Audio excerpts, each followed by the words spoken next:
Hello, and welcome to SomerKnits episode 38. This is a knitting podcast where I share everything about my knitting journey, from what I've recently finished to what I'm working on to things that I would like to cast on. Occasionally, yarn acquisitions, hopefully not very often this year because I am working on using up and loving my stash. But if you are new here, welcome. And if you are a returning viewer, welcome back. I am so glad to have you. Um, if you get anything from this video, please give it a thumbs up and consider subscribing. It really helps extend the reach of my channel. And that's it for the admin, so let's just dive right in.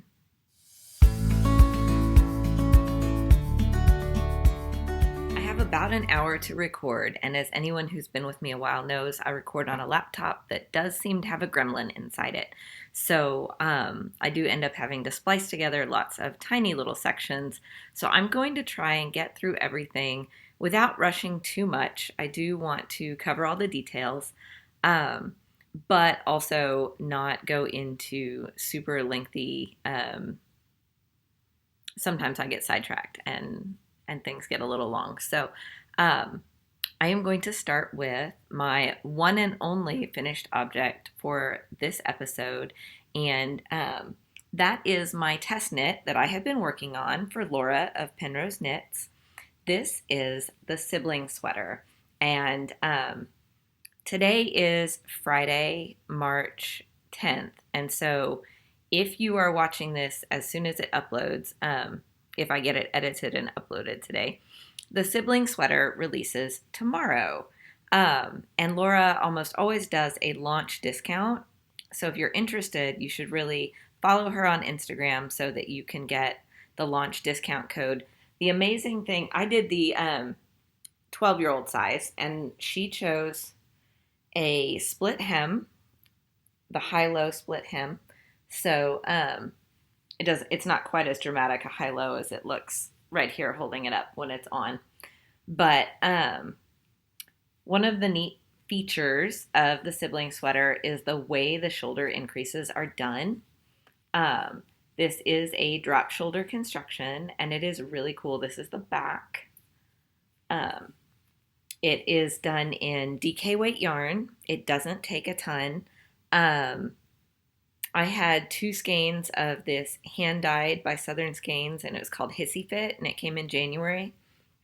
And I paired it with some Deep Stash, Rowan, Aimee Butler, I think it's Belle DK, and that color it matched some of the flecks of color in the Southern Skeins yarn, and so it went really well, and she's super excited about it. She even wore it to school on Wednesday to show off to her friends because it was finally dry. It's been very rainy here, so it's taking things a long time to dry. I washed a sweater of mine that I just felt like I had gotten a little too sweaty in, and then one my son had gotten some food on. He keeps asking me if they're dry yet, and they're on a mesh drying rack, so they have airflow all around them, but I checked them this morning. They're still not dry. So things are just taking a while here. I guess I didn't mention earlier, if you're new here, I am a knitter in Tulsa, Oklahoma, and it is, our springtimes are very wet, and we have reached wet season. So the backyard is flooded and the rain just keeps coming down. Luckily this morning we have a little bit of sun, so I was hoping to capitalize on some of that to podcast. Although I feel like where I have to sit to get the sun, I get a little washed out in all of the super light colored background, but whatever, we're going with it.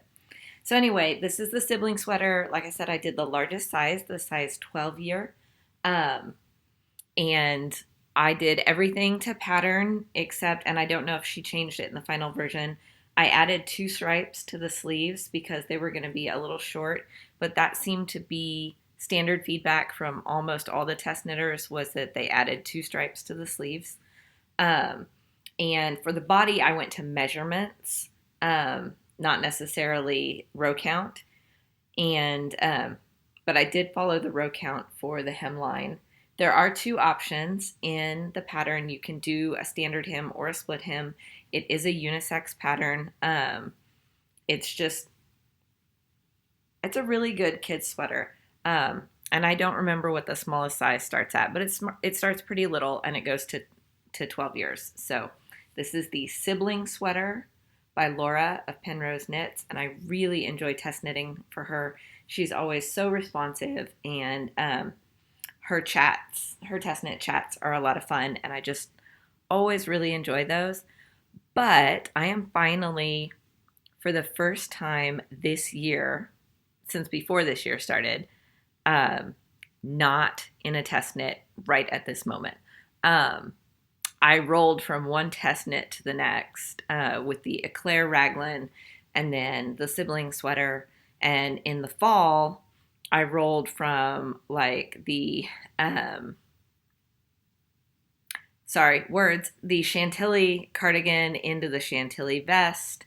And I knew I was rolling into the Eclair Raglan as well. And it just, I'm finally taking a break so that I can finish up and cast on some things that I have very much been looking forward to. So on to works in progress. We had a really busy weekend a few weeks back, and I can't remember if it was before or after my last episode. I managed to finish one of my Advent socks, like finally. So this is like a hoe. This is a half finished object. And like I said, I can't remember if it was finished before or after my last podcast episode.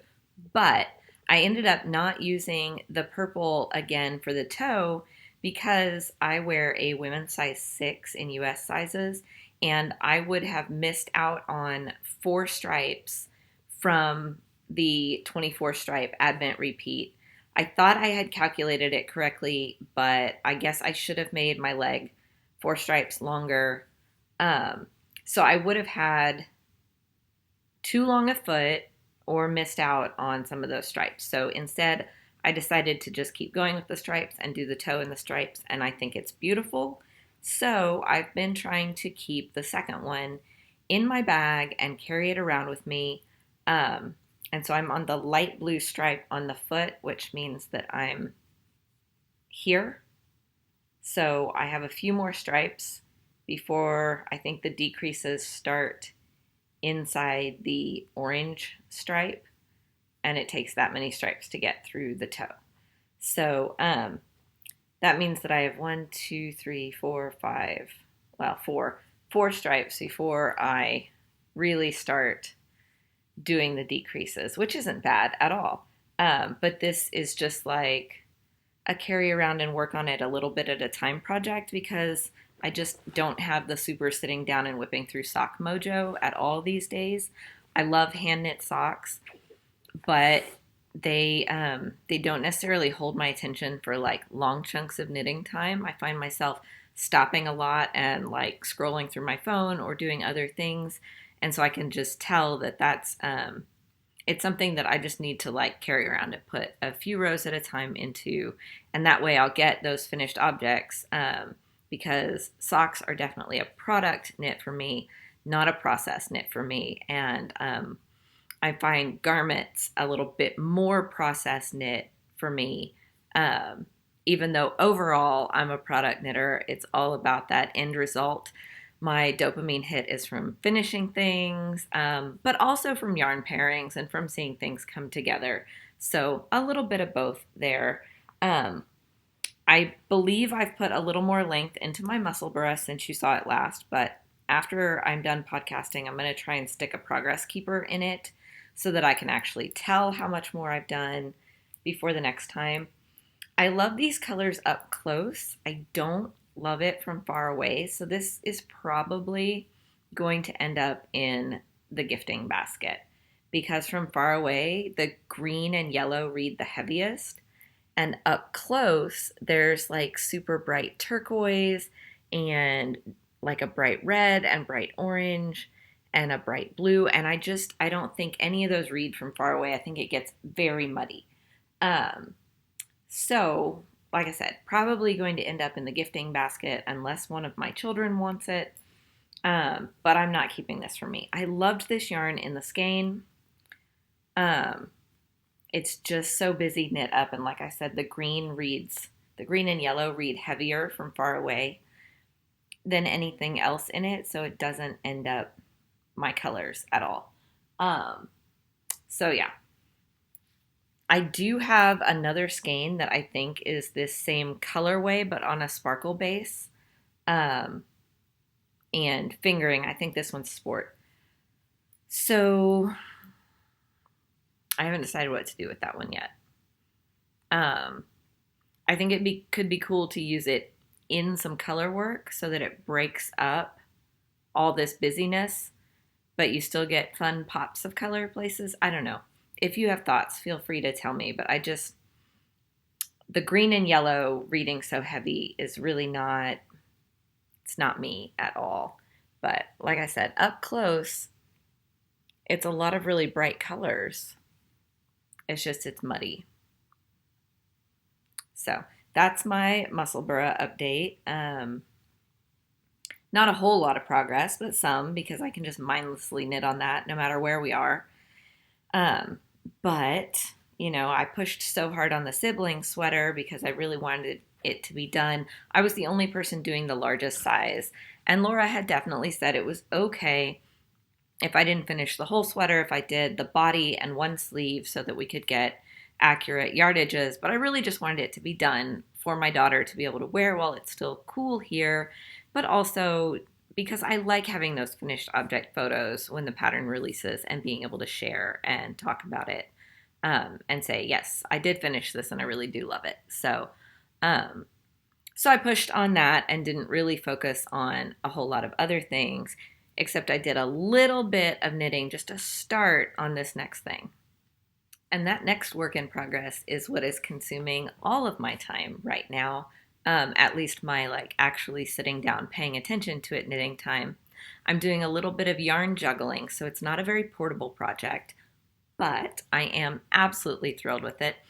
Right before filming, I actually put it on a barber cord to try on. So I left it on the barber cord to make it easier to show the whole thing. And without further ado, this is my Lento. So I really wanted to get it done during the Let's Lento Cal that was being hosted by Aimee Palco and Rebecca of the Creabea. But I really needed to focus on the sibling sweater. So during the Cal, I did the collar, and then just every once in a while between sections of the sibling sweater, I did some of the raglan increases.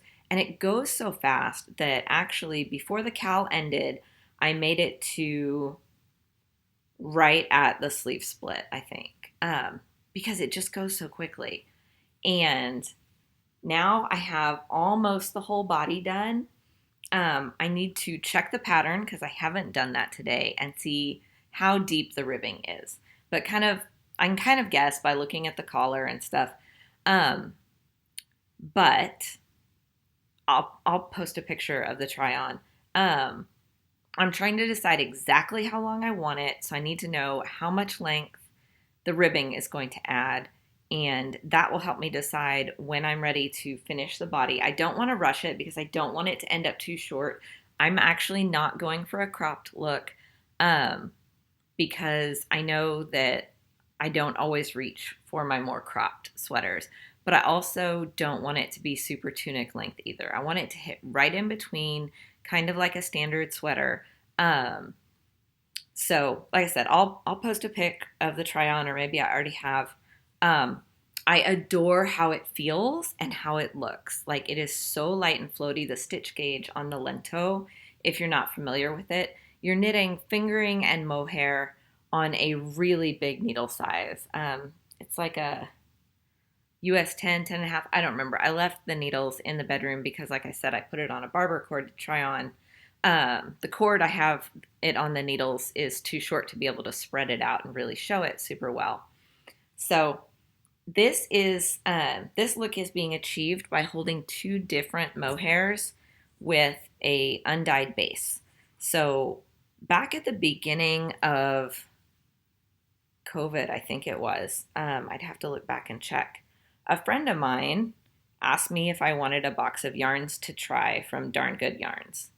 Um, and so they sent, and this was long before I had a podcast, they sent me some different yarns, and one set was 4 skeins of fingering weight, undyed merino singles. So it's rather fragile. It pulls apart very easily. And it's very fuzzy. I don't know how well you can, yeah, you can see that halo. It's very fuzzy on its own even.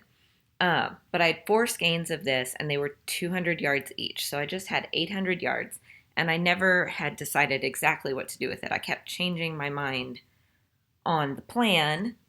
And then I did a yarn swap with a friend of mine, and she sent a couple of different single skeins of hand-dyed mohair. I think they're hand-dyed. They're definitely variegated, and they're very different, but they contain common themes. So one of the main common themes you can see is purple. And what you probably can't see super well is that there is some like pale aqua in this one. It's just hard to see when it is skeined up. And there's definitely aqua and purple in this one. So together, because each one was like 450 yards, and I needed more than that, obviously, for a whole sweater. So I decided to alternate them, and I swatched and I loved it, so I just went with it. But this is what makes this project not super portable.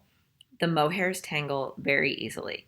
So as I'm knitting each round, I put the one I'm using in the bag with the single, and I set the other one like up on the table or wherever I'm sitting so that it stays away from the yarns I'm pulling from. At the end of the round, I swap the mohairs, make sure nothing's tangled, and then start. So every round has that pause in between, and that makes the project not super portable, but super pretty. And I think it's been worth the effort. I will say I'm hoping it blocks out. There is a bit of a line on the back,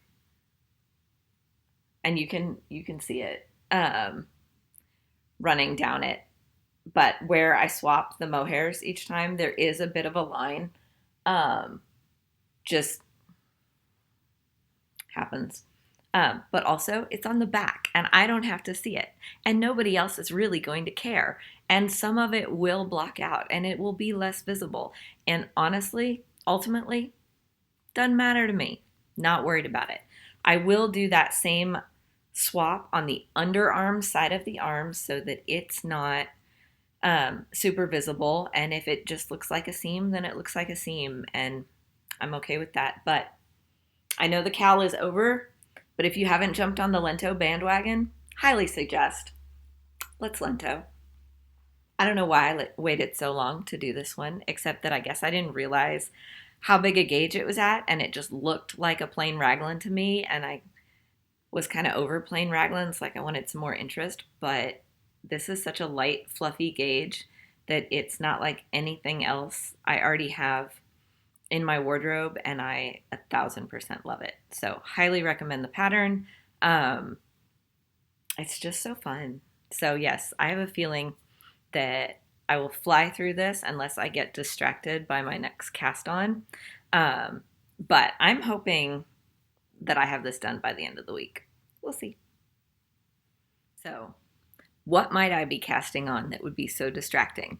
I talked last time about the sweater I'd like to cast on for my husband, but since I want to work on that in secret, that's going to be a long-term whip. So, and I haven't cast it on yet because I was pushing so hard on the Sibling Sweater, and then since I had already started the Lento, I wanted to focus on that and finish it so that it would be wearable during that cool transitional part of spring, because to me the colors scream spring and bright and happy. So I was focusing on those things. Have not cast on for his sweater yet, but I did swatch last night. The only knitting I got to do yesterday because it was such a busy day. I did some swatching. and I finally swatched for the Cardigan sweater. I think that's how it's supposed to be pronounced. This is a sweater by Andrea Mowry, and I got bang on gauge first try, which doesn't usually happen for me with her patterns. And because I didn't think I was going to get gauged first time, I totally swatched with these old bamboo needles with a totally inflexible cord. And now I can't decide if I really want to knit the sweater on these needles that have this totally inflexible cord. I do have wooden, I lost the word. I do have wooden needles interchangeable needles. Goodness. I do have wooden interchangeable needles that are somewhat grippy, and I do have acrylic interchangeable needles that are fairly grippy as well. So what I might do is go ahead and cast on and check my gauge after the first little bit and make sure that I'm still maintaining gauge, because I know I can. But I am going to make the entire sweater out of the Spin Cycle Dream State in the colorway. Oh, I just lost it. I'll put it at the bottom. The skeins are upstairs. And this one did a terrible job of caking up. My ball winder is, I think, dying. But anyway, this was the darkest of the skeins they sent, because I messaged when I placed my order with Spin Cycle and said I wanted 5 skeins from the same colorway. I believe it's 5. But that I wanted them to span the breadth of the colorway, like from the lightest part of the colorway to the darkest, like, because I was going to use them for this pattern. And I told them all of this, and they're very good about reading your requests about what you're looking for from the yarn. So I found the 2 that are most similar, and I marked them for the sleeves. So hopefully that'll work out. And then I marked the rest of them from darkest to lightest, because the sweater is knit bottom up. And so I will start with the darkest one at the bottom and work my way up to the lightest one being closest to my neckline, hopefully. And then all the rest of it is in Knit Picks Chroma Worsted. And this one is hard to tell because you can't see the full range of color on the outside. But throughout the entire sweater, it's going to fade constantly through this.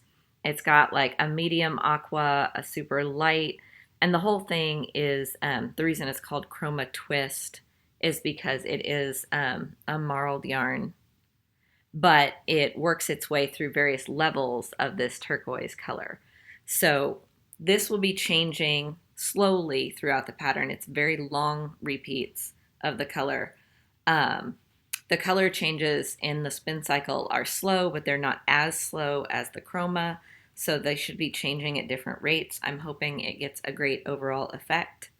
I'm very excited about this because it does, like, it is so my colors, and it follows what I wear, and I think it'll just go with so much.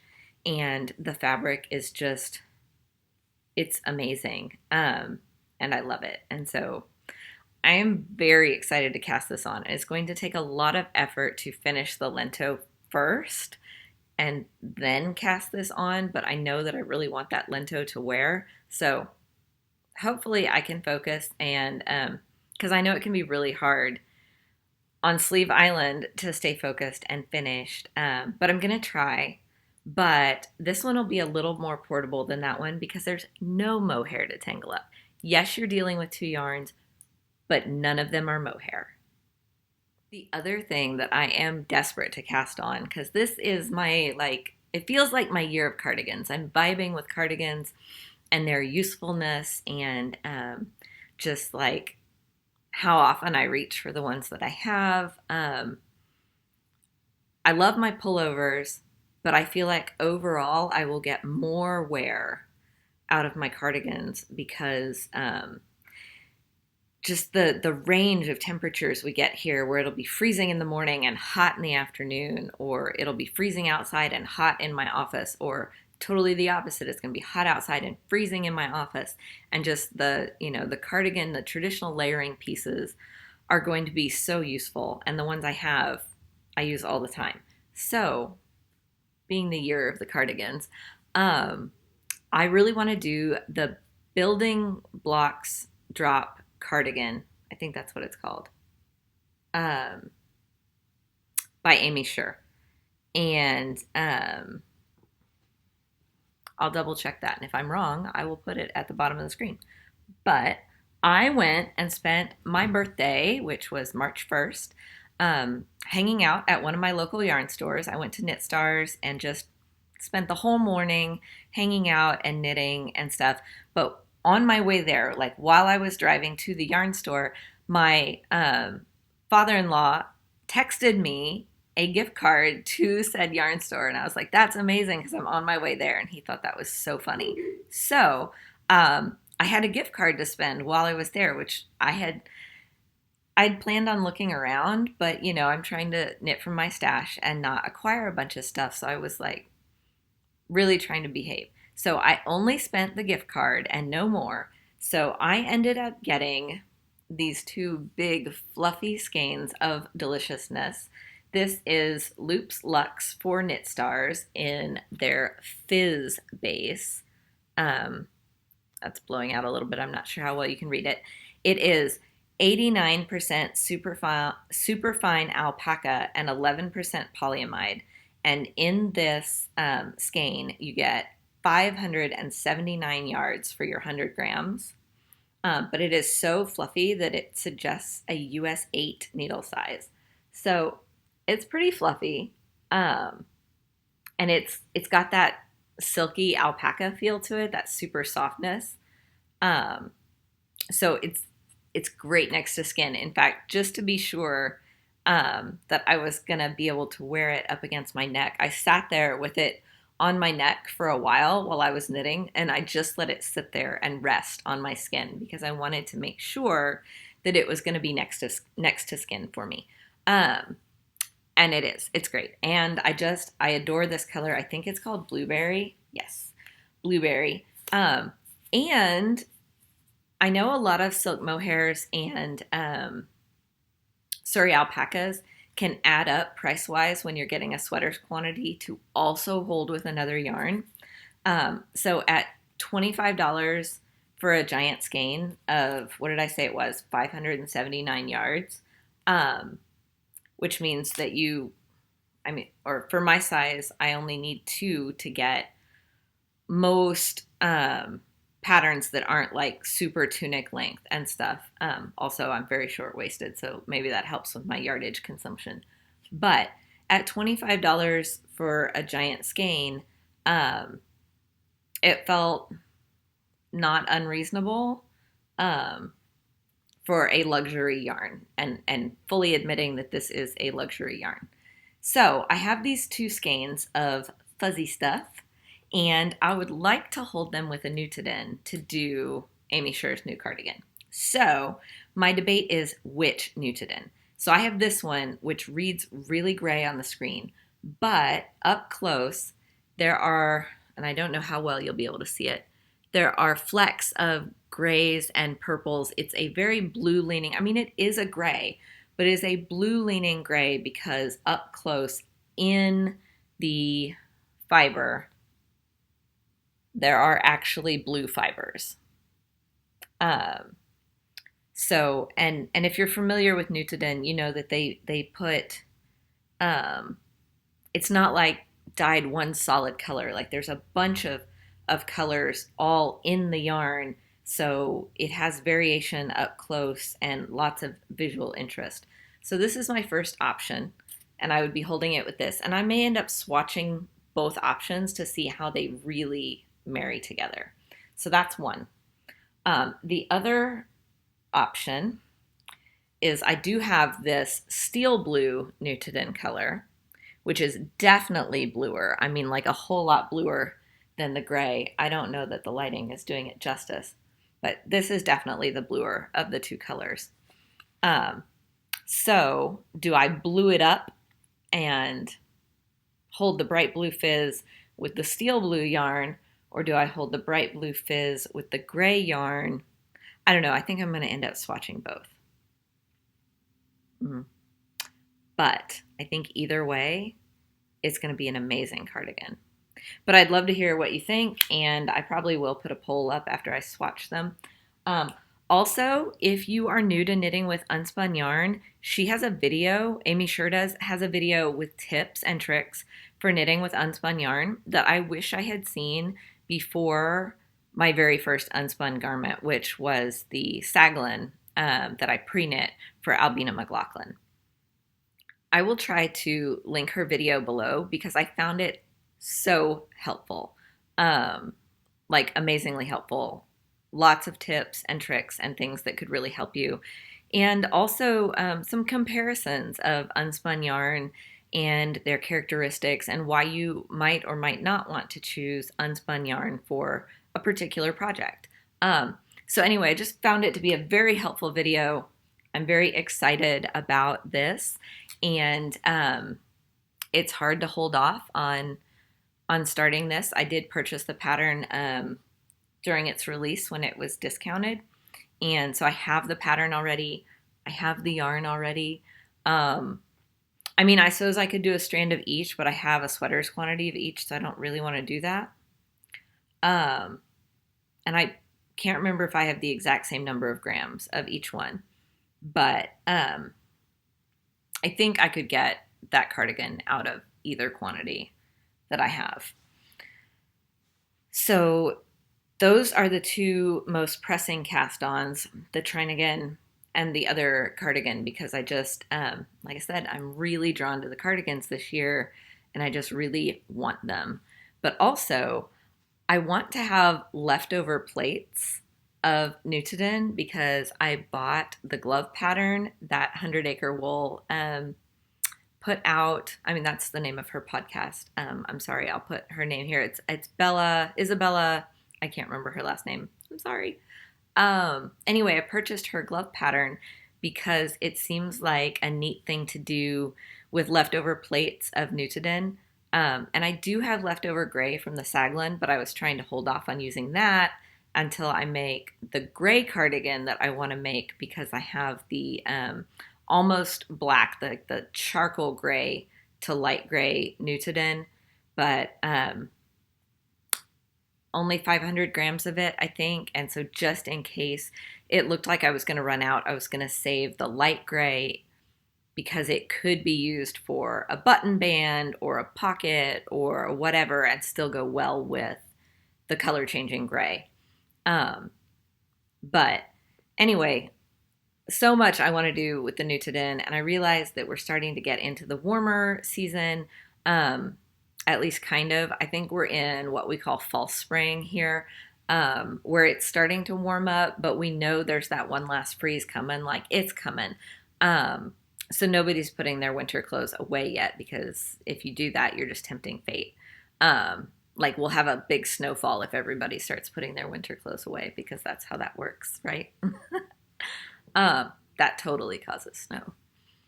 But I don't know. I'm still more inspired by the winter knits. There's a lot of summer things that I do want to knit and I do think are beautiful. And I have a very long list of summer shirts that I would love to have.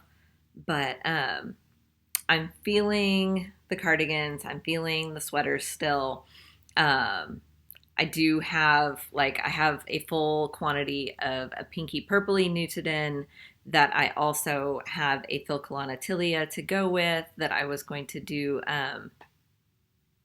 What's the name of that sweater that has the scalloped bottom that is written for unspun yarn that so many people have done?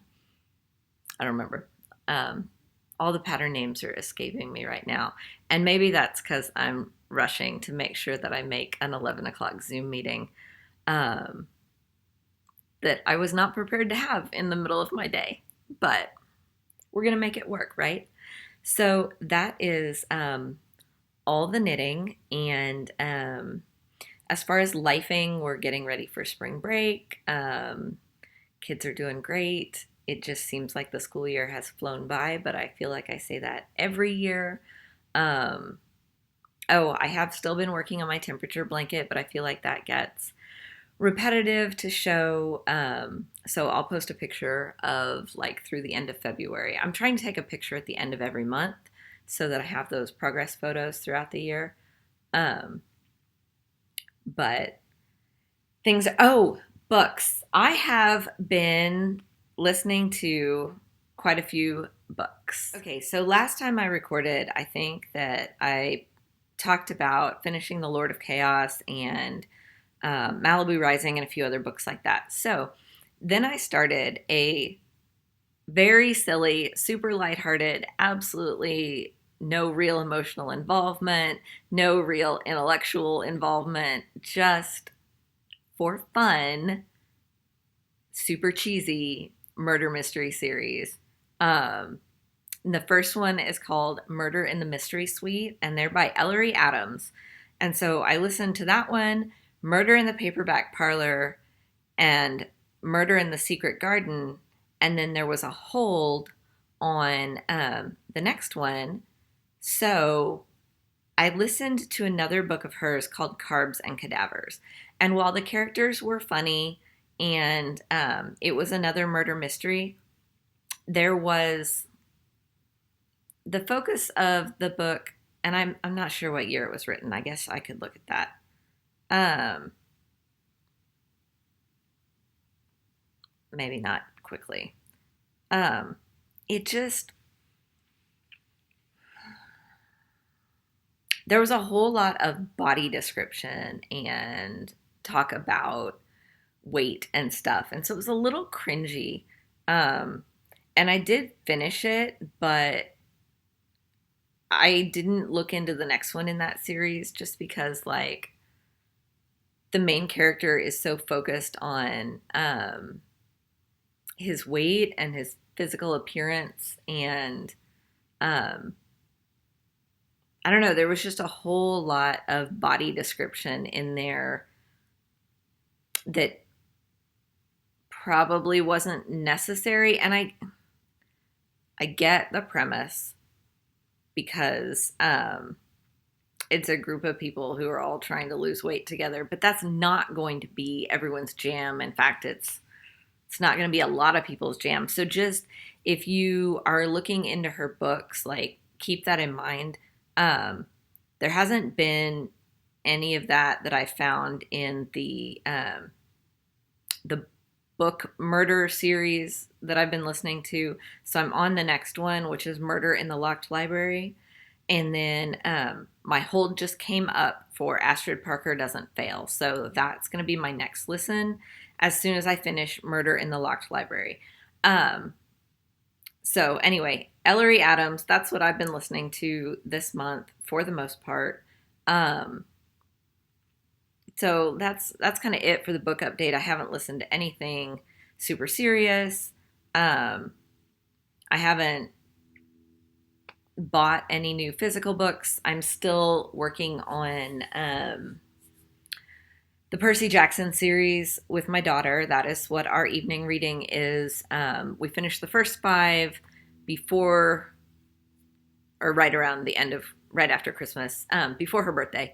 And then we started on the next 5. So we're still in the first book of the second set of 5. But I love that the whole Rick Riordan, Percy Jackson universe thing has so many different pieces and so many different books that you can just keep going with that for a long time. So my daughter is solidly in the Percy Jackson fandom right now. But for non-book fandoms, we did go see Hamilton Wednesday night because she's been obsessed with it. And the last time it came through town, she wasn't really familiar with it. And then during lockdown, when it went on to Disney Plus, she got to see it online and, like, really loved it. And she got the soundtrack and she's just been obsessed. So when it came to town, we had to get her tickets, and we didn't tell her ahead of time, which was really fun. She didn't find out till the day before that we were going to go. And she only found out that day because she kept begging to go with a friend and, like, moping about that she wasn't going to get to go and stuff. But anyway, so we took her to see that and she really enjoyed it. And that was a lot of fun.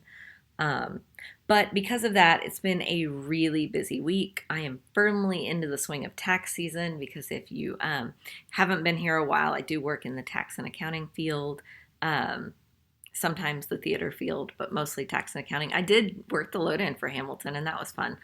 Um, but yeah, tax season's in full swing, so I'm having to put in some overtime. It is cutting into my knitting time. I don't really like that, but I should have a little bit of extra knitting time while spending time with the kids over spring break. So fingers crossed there.